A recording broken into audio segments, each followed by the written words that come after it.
जय श्री कृष्णा। कार्तिक पक्ष की रमा एकादशी व्रत कथा। धर्मराज ने भगवान श्री कृष्ण जी से कहा कि हे भगवान, अब आप रमा एकादशी की कथा का वर्णन कीजिए।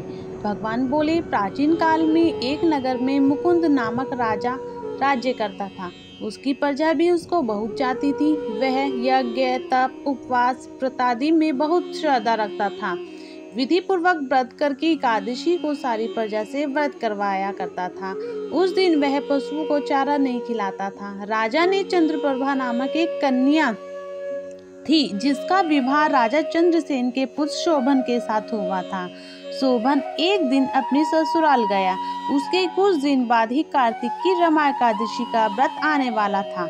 इसीलिए शोभन की स्त्री चंद्रप्रभा ने कहा, अपने गांव चले जाओ, क्योंकि 1-2 दिन बाद एकादशी का व्रत आने वाला है। मेरे पिता की आज्ञा है कि इस दिन सारी प्रजा व्रत करे। जो नहीं करता वह भारी दंड को पाता है। आप व्रत करके भूख प्यास सहन नहीं कर पा सकोगे, इसीलिए यहाँ से चले जाना ही ठीक है।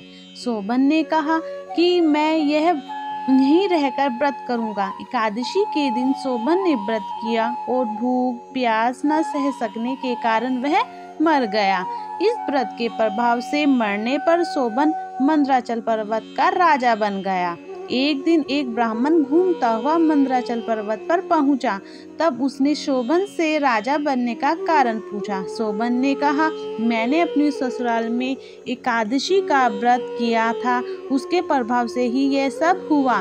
शोभन ने कहा, यदि मेरी रानी चंद्रप्रभा एकादशी का व्रत करके उसका पुण्य मेरे अर्पण कर दे तो वह मुझे प्राप्त हो जाएगा और हमारा राज्य स्थिर हो जाएगा। ब्राह्मण ने जाकर रानी को सब हाल कहा। उसने रमा एकादशी का व्रत किया और उसका फल अपने पति को अर्पण कर दिया।